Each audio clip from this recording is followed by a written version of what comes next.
En marzo de 1861, don Vicente Aramburo regresó a su hacienda, en las afueras de Guadalajara, después de un viaje de 10 días por negocios en Veracruz. Como siempre hacía, llegó sin previo aviso. Nadie sabía la hora exacta de su regreso, solo que solía volver al amanecer, después de recorrer sin descanso los caminos polvorientos del sur. Un peón lo esperaba en la entrada. Cuando lo vio descender de su caballo, se acercó con nerviosismo, el sombrero en la mano, la frente sudada, la voz temblorosa.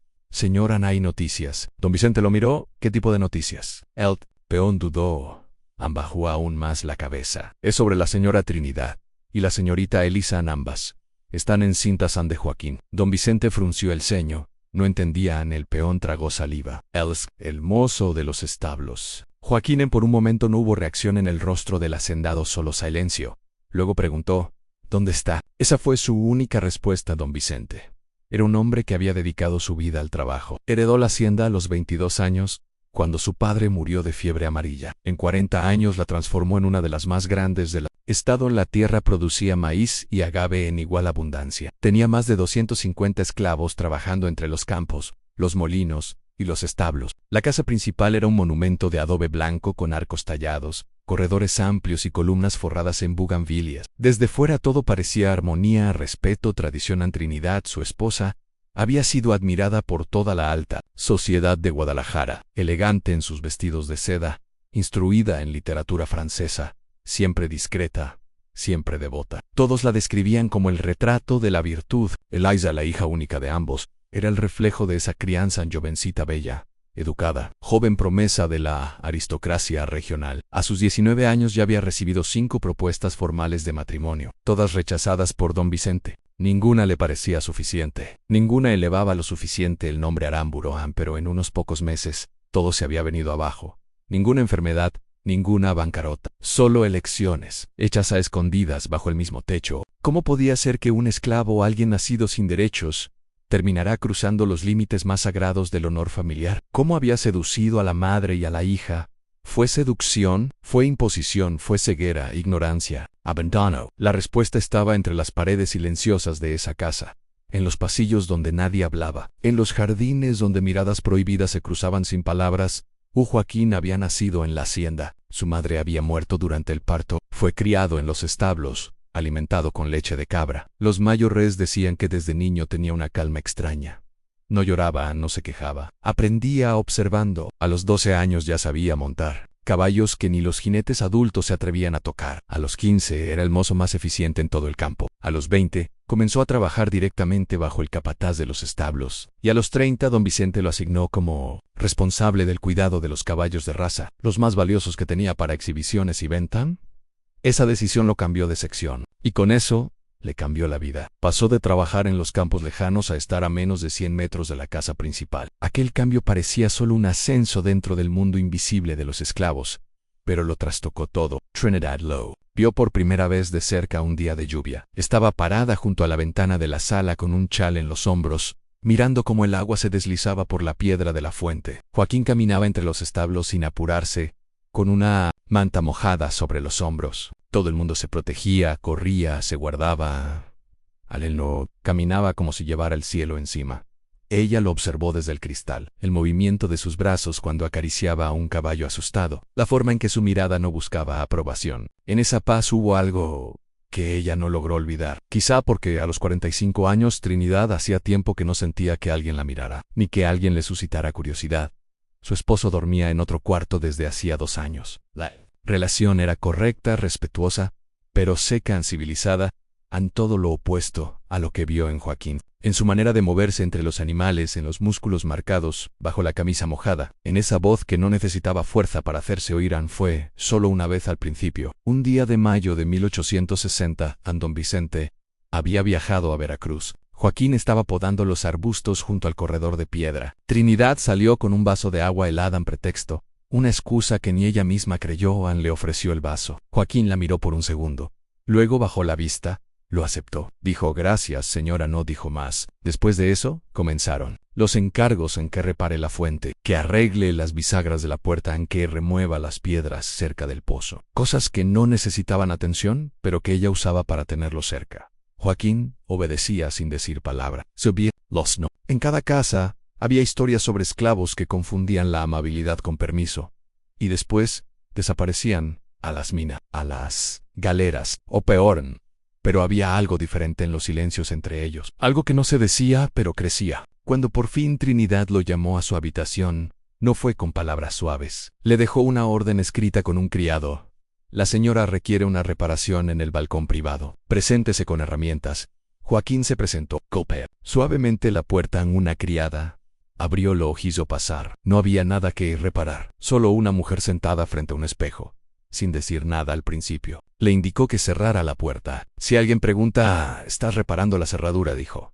Joaquín asintió, no dijo nada. Se quedó de pie, esperando la orden real. Trinidad se acercó lentamente. Le preguntó si alguna vez había estado con una mujer blanca. Joaquín negó. Ella sonrió. Le dijo que eso cambiaría esa noche. Fue una relación unilateral al principio. Él venía cuando se lo mandaban. Ella lo reclamaba cuando lo necesitaba. Nadie lo sabía, ni los criados, ni siquiera a su esposo. Don Vicente viajaba seguido y nunca preguntaba demasiado cuando regresaba. La confianza ciega que tiene el que cree que posee y no puede ser traicionado. Pero lo que nadie sospechaba era que Elisa, su hija, casi sin querer, comenzaría a mirar a Joaquín por las mismas razones. Elisa lo notó una mañana en octubre. Estaba en su balcón leyendo. Joaquín entrenaba a un potro joven en el campo detrás del jardín. Ella lo escuchó hablarle al animal. Nunca había oído a un esclavo hablar con tanto cariño a un caballo.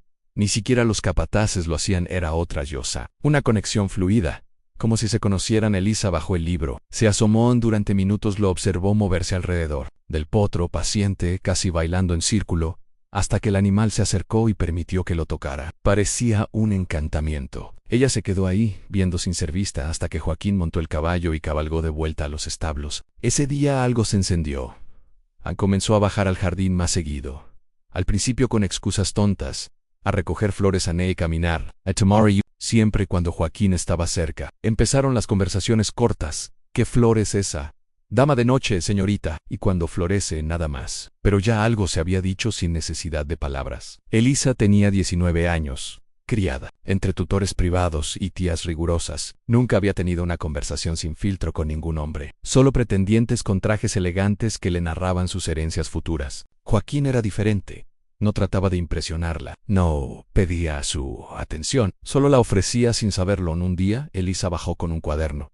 Le dijo que quería aprender de plantas, que escribiera para ella los nombres. Joaquín la miró triste. No sé escribir, señorita Elisa.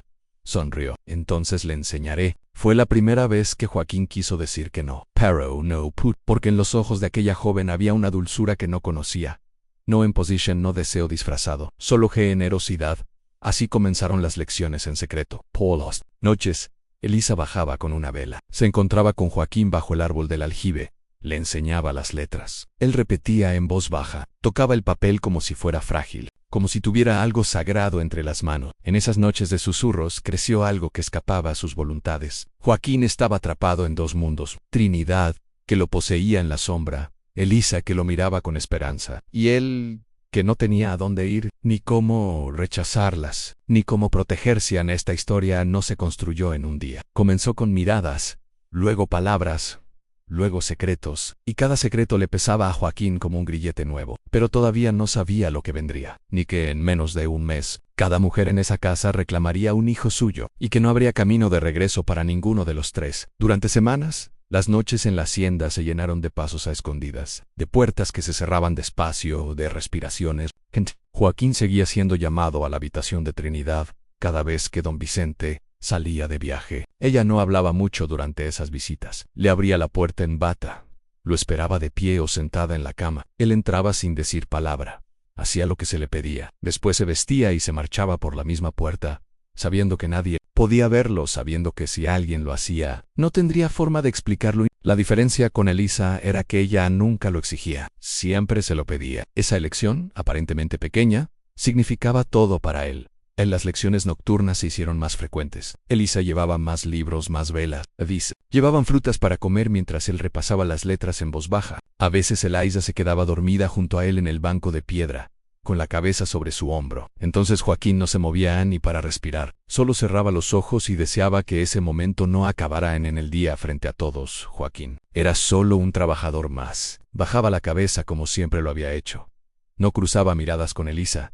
tampoco con Trinidad. No mostraba ni siquiera un atisbo de cercanía. Sabía que lo correcto sería detenerlo todo. Pero, ¿cómo detener a dos mujeres con tanto poder? Y más aún, ¿cómo podría alejarse de la única que no lo trataba como propiedad? Trinidad, por su parte, empezó a sospechar. El silencio de Joaquín no era el mismo. Ya no parecía tan necesitado. No había noches en que llegaba más tarde, o que algo en sus ojos la hacía pensar que había tocado a otra antes de tocarla a ella. Y eso, en una mujer como Trinidad, solo encendía los celos. Una noche, cuando Joaquín salía de su habitación de siempre, ella le tomó la muñeca con fuerza. ¿Te has estado encontrando con mi hija? Joaquín la miró, sorprendido. Bajó la cabeza inmediatamente. No, señora. Trinidad lo estudió en silencio.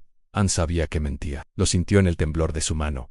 En la culpa en su voz. No dijo nada más. Solo lo soltó. Y esa noche no volvió a llamarlo. Durante días, envió a otras criadas a reparar lo que Joaquín debía reparar. No volvió a mirarlo, pero no porque lo hubiese perdonado, no porque estaba planeando qué hacer. La tensión en la casa crecía. Elisa cada día se mostraba más distraída. Sus pasos eran más lentos, su mirada más ausente. Se sonreía sola en los pasillos. A veces hablaba en voz baja cuando creía estar sola. Tocaba su vientre con cuidado. No tenía certeza absoluta, pero lo intuía. Algo dentro de ella estaba cambiando. A finales de febrero, Eliza confirmó lo que temía, o lo que deseaba, en silencio, desde hacía semanas. No había llegado su sangre en todo el mes, y su cuerpo empezaba a sentirse distinto. Se levantaba cansada, con náuseas, pero no sentía pánico. Sentía algo mezclado entre vértigo e ilusión. Esperó hasta estar a solas con Joaquín en el jardín para decirle: voy a tener un hijo. Las palabras cayeron como piedra en el agua. Joaquín se quedó inmóvil. Por un momento pensó que tal vez había escuchado mal, que aquello no era real, pero lo era. Lo vio en los ojos de Eliza, en su voz tranquila, en sus manos entrelazadas sobre el regazo. ¿Estás segura? Tan segura como lo estás tú cuando miras al cielo y sabes si va a llover. Joaquín no supo qué decir. Por dentro sentía que el mundo se desmoronaba. Sabía que si alguien descubría aquello, no solo él sería castigado, Elisa también, y el niño, y quizás también Trinidad. Todo explotarían. Pero entonces Elisa tomó su mano. No temas, vamos a salir adelante. No sabes lo que estás diciendo, pensó él. No sabes cómo funciona este mundo. Tú crees que el amor basta, que la verdad nos protege, pero no es así. No aquí, no en esta hacienda, no bajo estas reglas. Lo que ninguno de los dos sabía era que en esa misma semana, Trinidad había perdido también su sangre, y a diferencia de su hija, ella no recibió la noticia con esperanza. Sintió un escalofrío por todo el cuerpo. Anne tenía 46 años. Nadie a esa edad esperaba nuevos hijos, y menos cuando el matrimonio estaba seco desde hacía año y medio. Un hijo ahora solo significaba una cosa: escándalo, sospecha, ruina. Pasó días sin salir de su habitación. Vomitaba por la mañana. Lloraba en silencio por las noches. Quería que nadie supiera.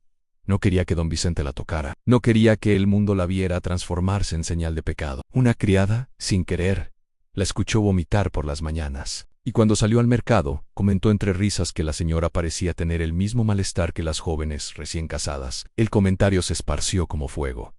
Las cocineras, las niñeras, y algunas comenzaron a juntar piezas. Sé bien que Joaquín iba a la habitación de la señora. Tal vez no sabían detalles, pero los sonidos, las ausencias nocturnas, eran pistas imposibles de borrar. La misma criada, días después, escuchó sin querer a Eliza hablar dormida en su habitación. Susurraba Joaquín entre sueños. Decía su nombre, como quien llama a un ángel, y la criada entendió, o creyó entender, porque lo que sabía era suficiente para destruir una hacienda entera. Y lo dijo Anse, lo contó al capataz, y el capataz, al no tener más remedio, se lo dijo a don Vicente, apenas este regresó de Veracruz, el 7 de marzo. Esa misma mañana llegaron los rumores a sus oídos. El patrón regresó temprano montado pero sin prisas. Por fuera, todo en su gesto parecía tranquilo. Incluso entró a la casa sin alzar la voz. Saludó a las criadas.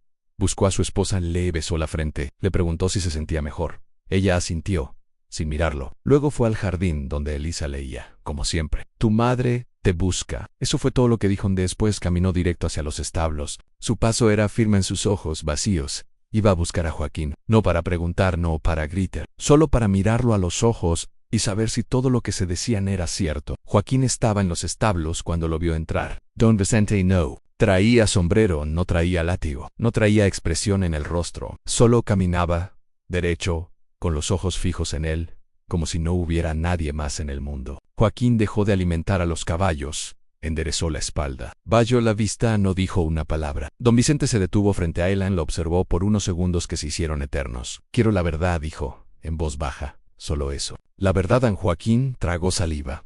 No levantó la mirada. ¿Tocaste a mi esposa? Silencio. ¿Tocaste a mi hija? Más silencio. Don Vicente esperó un instante. Endosan al tercero. Dio un paso hacia él. Te hago una sola pregunta, Joaquín. Son tuyos. Joaquín levantó por fin la mirada. No para justificarse, no para defenderse, solo para reconocer que ya no había escapatoria. Asintió una sola vez. Don Vicente no gritó, no lo golpeó, no lo echó, solo se dio media vuelta y salió del establo. Horas después, se encerró en su despacho con el capataz de máxima confianza. Le pidió una lista. Quería saber quiénes sabían, quién había visto, quién había oído cosas. El capataz respondió con lo que tenían. 7 personas habían expresado sospechas. 4 criados, 2 peones, una nodriza jubilada, todos de boca suelta. Don Vicente decidió que esa noche misma todo cambiaría. Cayó el sol. La campana no sonó para la cena. Era anormal. Siempre sonaba a la misma hora. Las cocineras salieron preocupadas. Los esclavos esperaron en los patios. Nadie dio órdenes. Nadie dijo nada hasta que los hombres armados bajaron de los carros. Eran 5 traídos expresamente de Tequila. Gente que no conocía la hacienda, ni a Joaquín, ni a nadie. Vinieron por órdenes claras. Joaquín fue sacado de su cuarto a empujones. No gritó, no forcejeó. Sabía que algo así vendría. Trinidad, al descubrir lo que pasaba, bajó corriendo de su habitación. No puedes hacer esto, le gritó a Vicente. ¿A cuál de los 2 te refieres?, preguntó él, en voz baja. ¿A él o al hijo que cargas? Elisa también bajó llorando pálida. Papá, fui yo. No fue culpa de él. Don Vicente miró a su hija. ¿Y tú también llevas su semilla? Elisa apartó la mirada. Y a Soba. Esa noche, Joaquín fue amarrado y llevado a un cuarto del sótano. No lo mataron, no lo golpearon.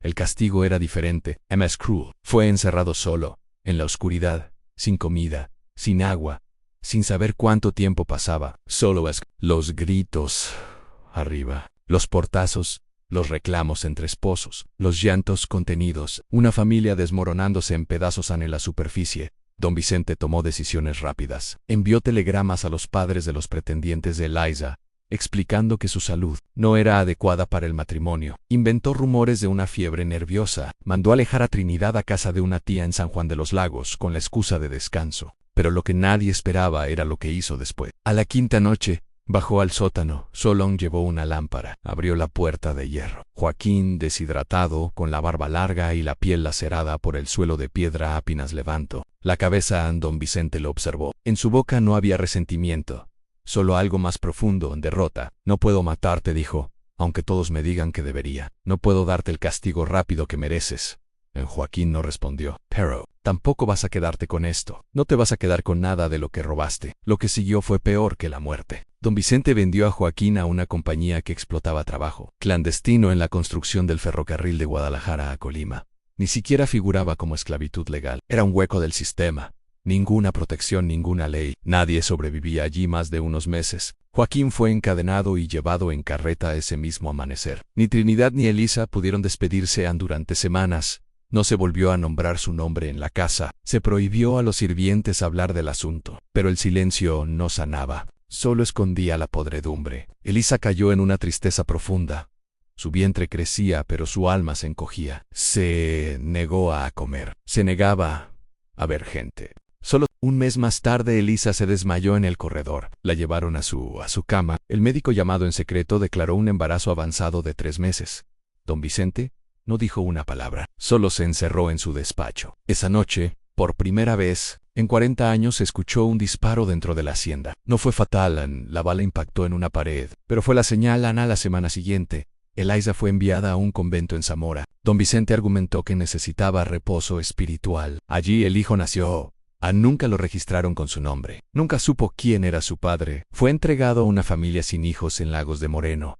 Eliza volvió 2 años después. Vasquez, Serena, como si nunca hubiera ocurrido nada. Joaquín, según informes vagos, murió trabajando en las vías, probablemente en septiembre de ese mismo año. Nunca se encontró su cuerpo. En Trinidad jamás volvió a compartir cama con su esposo, Muriel. 10 años después, enferma del corazón, fue enterrada en el panteón familiar junto a una lápida sin fechas ni flores. Don Vicente vivió hasta los 82 años. su hacienda siguió siendo una de las más prósperas de la región. Pero cuenta la gente que desde aquella noche del disparo, nunca volvió a hablar con su hija, ni a dormir en la casa principal. En las decisiones de 3 personas, cavaron la tumba emocional de todos los demás. Ninguno volvió a ser el mismo Anne, porque no hay crimen más grande en una casa construida sobre jerarquías que el amor que se sale del guión, y esa fue la historia del esclavo que fecundó el corazón de 2 mujeres poderosas, y que les arrebató el alma con cada caricia, tal vez no por maldad, tal vez solo porque nadie nunca les había dicho que él también era capaz de ser amado. Anne. Los años pasaron. La hacienda Aramburo, aquella que alguna vez fue símbolo de prosperidad, comenzó a desmoronarse. No de la noche a la mañana, no con una tragedia evidente, sino de la forma más lenta y cruel. Con el olvido, las tierras siguieron produciendo, pero no con el mismo brillo. Los campos eran trabajados por jornaleros libres, ahora que la esclavitud había sido abolida oficialmente. Pero quienes recordaban los años antiguos, decían que la tierra ya no florecía como antes. El maíz crecía más alto pero más amargo, que los agaves tardaban más en madurar, como si la tierra estuviera castigando a quienes la habían poseído. Don Vicente se volvió un fantasma dentro de su propia casa. Dejó de asistir a los mercados, dejó de cabalgar, ya no visitaba a otros hacendados ni aceptaba visitas en la suya. Comía solo, en su escritorio. Hablaba apenas lo necesario. Algunos creían que había perdido la mente. Otros decían que estaba pagando en vida lo que había sembrado en silencio. Dicen, aunque nadie puede probarlo, que más de una noche lo vieron caminando junto a los establos vacíos, donde Joaquín solía trabajar. A veces se detenía frente al aljibe, donde algún rumor decía que Eliza y Joaquín habían aprendido juntos a leer. Lo observaba largamente, como si esperara que de allí surgiera una respuesta. Pero la piedra solo respondía con silencio en una libreta antigua, encontrada años después entre sus pertenencias. Había una carta sin firmar escrita con tinta desvaída. Una sola hoja. Debí culparme a mí mismo, no por la traición que sufrí, sino por la ceguera que cultivé en tu amor. Fue el único acto libre en esta casa, hecha de cadenas, y aún así, lo destruí. Nunca se supo si iba dirigida a Eliza o no a Joaquín. Eliza nunca volvió a casarse. Vivió como dama soltera muchos años, primero en casa de unas tías, después en una pensión modesta en Guadalajara. Se cambió el nombre para evitar ser reconocida. Enseñó literatura a niñas de buena familia. Nunca sonreía del todo, decían las alumnas, y cuando miraba por la ventana, parecía ver algo que nadie más podía ver. A veces visitaba la parroquia de Lagos de Moreno, donde trabajaba el cura que había asignado a su hijo con una familia sin hijos. Nunca se atrevía a entrar. Solo Mirabel Desley, en una de esas visitas fugaces, observó a un joven de 14 años que ayudaba al sacerdote a encender las velas. Tenía la postura de Joaquín, la manera de moverse silenciosa, pero ella no dijo nada. Se marchó como siempre, silenciosa, con una promesa sellada en el corazón. Murió a los 43 años, sola, sin descendientes que la enterraran. En sus pocas pertenencias se encontraron los restos humedecidos de una hoja de papel marcada con las letras A, B, C. El cuaderno en el que enseñó a Joaquín a leer en Trinidad fue la única que volvió a la hacienda. Años más tarde, después de la muerte oficial de don Vicente, cuando ya nadie hablaba del escándalo, la encontraron sentada en el corredor de la casa principal, sola, mirando hacia el campo. ¿Qué busca, señora?, le preguntó una mujer del campo. Al verla ahí sin compañía, Trinidad solo murmuró, un caballo, o una palabra, de una piel contra la mía. Pidió pasar una noche en su antigua habitación.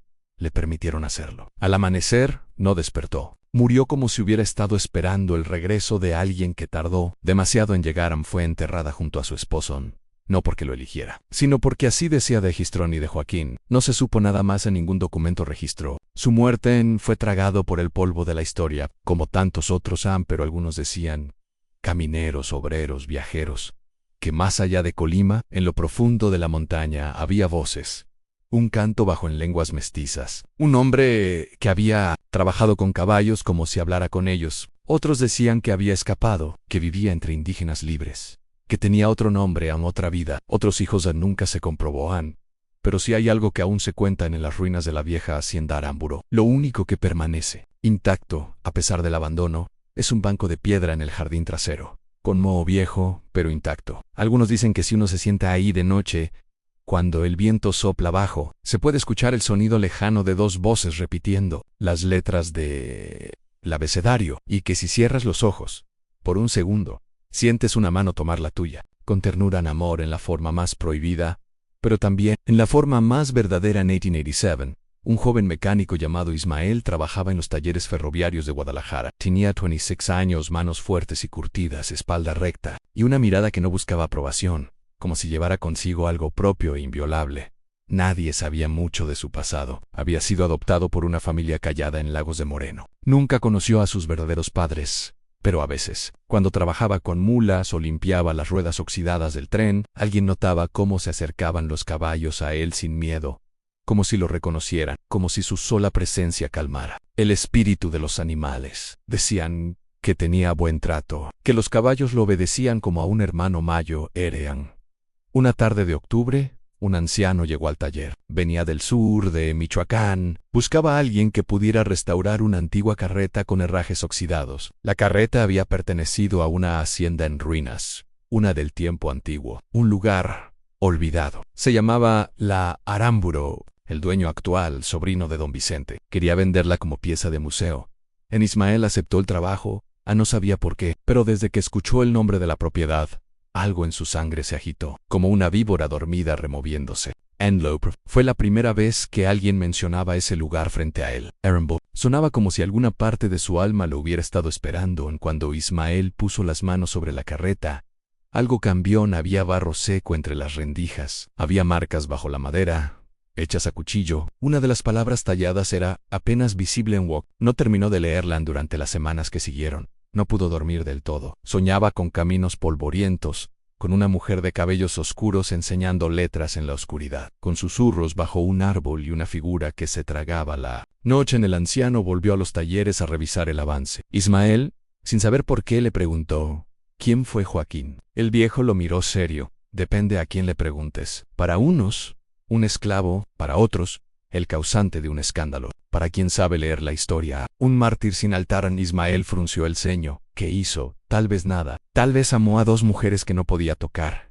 Tal vez solo existió donde no debía. Hay historias que no caben en los libros. El anciano se marchó sin decir más en esa noche. Ismael abrió por primera vez la vieja caja de madera donde sus padres adoptivos guardaban los papeles de su infancia. Allí estaba su nombre, escrito en letra antigua, y debajo, un certificado sin firma legal, solo con un lugar en Zamora, convento de San Javier. 1861. Había nacido allí. Preguntó a su madre adoptiva, ya anciana. Ella al principio no quiso hablar, pero cuando sintió que su final estaba cerca, le confesó la verdad. Tu madre era dama de familia alta, pero cayó en desgracia. Nos pidieron que no preguntáramos. Nos dijeron que cuidáramos de ti, que te diéramos otro nombre, y lo hicimos, Anne, para protegerte. No queríamos destruir tu vida con cosas que nadie debe saber. Ismael se quedó callado. ¿Qué más sabes? Ella solo dijo una cosa. Tu padre se llamaba Joaquín. Nunca supimos nada de él. Solo que no era blanco, y que todos quisieron borrarlo.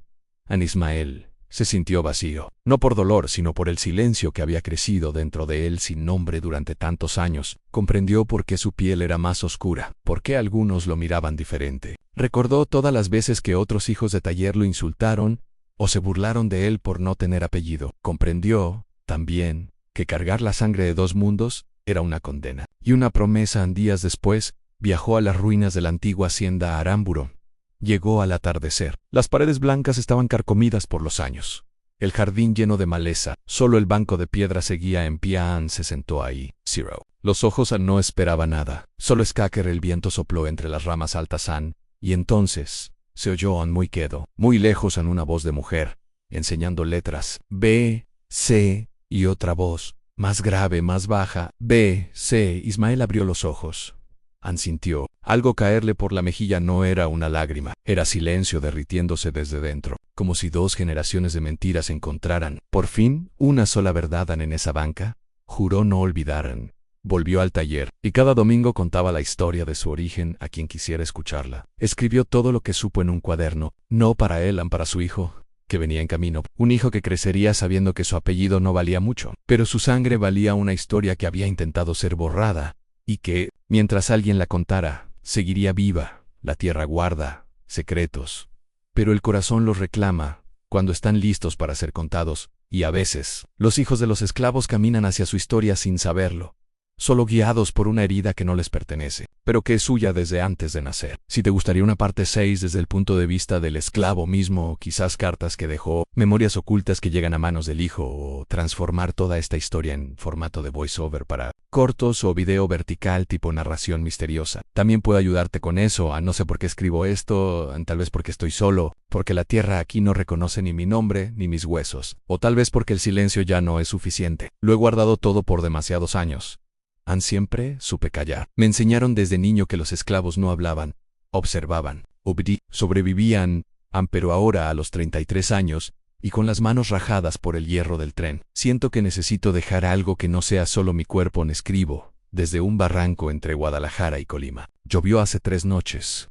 Un hombre cayó en las vías. No lo buscamos aquí, como si nunca hubiera nacido, como si el barro mismo lo absorbiera. Yo no quiero ser eso. Quiero que alguien sepa que yo no fui solo el que tocó a la esposa del patrón, ni solo el que dejó preñada a su hija. Fui un hombre con ojos y corazón y miedo. Mucho miedo. La primera vez que doña Trinidad me miró, no entendí lo que significaba. No había deseo, no todavía. Era algo más parecido a curiosidad, como cuando uno se acerca a un animal salvaje con cuidado, sabiendo que podría morder, pero también podría obedecer. Ella me hacía preguntas simples. Luego las preguntas se volvieron órdenes, y las órdenes se volvieron noches, y las noches se volvieron cadenas que no tuve fuerzas para romper. No sé cuándo dejé de resistirme. No sé cuándo me rendí y en ella era la esposa del amo. Yo no podía decir que no. Si lo hacía, me vendían, me golpeaban, me desaparecían. Lo sabía, todos lo sabíamos, pero también sé que hubo un momento en que mis manos dejaron de temblar cuando tocaban su piel. Me da vergüenza escribirlo. Fui obligado, sí, ahí, pero también me volví cómplice cuando apareció la señorita Elisa. Todo fue distinto. Ella no me pidió nada, solo me miró como si mi opinión le interesara, como si mi historia valiera algo, como si mis labios sirvieran para algo más que besar a escondidas. Me dijo que no sabía leer. Me dijo que me enseñarían y yo fui con ella no porque tenía que, sino pork queria. Ese fue el pecado más grande. Nunca la toqué en secreto. El primer beso fue suyo, su decisión. Eso no lo entienden los que juzgan estos pecados. Una mujer blanca, hija du patrón, que se atrevió a amar a un hombre sin apellido. Eso no lo perdona la tierra ni los hombres. Por eso, ella carga a mi hijo. Y yo escribo estas líneas esperando que ese hijo nunca conozca mi rostro. No por vergüenza, sino por protección. No sé cuánto me quede aquí. Uno de los trabajadores encontró el cuaderno donde escribo y me lo quiso quitar. Dijo que los hombres como yo no necesitan palabras, no entienden que esto es lo único que tengo, la única forma de que lo vivido no se borre por completo. Quizás algún día alguien encuentre estas páginas quizzes incluso. Él a mi hijo, no sé cómo se llama. No sé dónde están, pero quiero que sepas esto, hijo mío. Jamás deseé darte este linaje de sufrimiento, pero tampoco me arrepiento de tu existencia. Eres la única semilla libre que salió de un cuerpo esclavizado. Tu vida fue un acto de amor, el único que tuve. Y si alguien te llama bastardo o indigno algún día, camina como caminé yo, erguido, callado y con la mirada puesta en cosas que los demás no entienden. Tú no perteneces a la tierra de los dueños, tú perteneces al sueño de los hombres que no pudieron hablar, pero que caminaron con palabras en la espalda. Esto tal vez no lo verá nadie. Tal vez este cuaderno se pudra bajo la lluvia. Tal vez me muera esta semana, o tal vez mi hijo ya es hombre y no necesita leer nada de esto porque ya lo lleva entero en la sangre. Pero si alguna vez sientes que no cabes en este mundo, recuerda esto: naciste del mismo amor que destruyó una familia y aún así, fuiste lo mejor que salió de ella. Joaquín, el que no tuvo apellido, el que no supo negarse, el que amó en la oscuridad, y aún así, no se arrepiente. Tiempo después, en un mercado de Tonalá, un jubilado encontró un cuaderno de hojas húmedas dentro de una caja de cachivaches.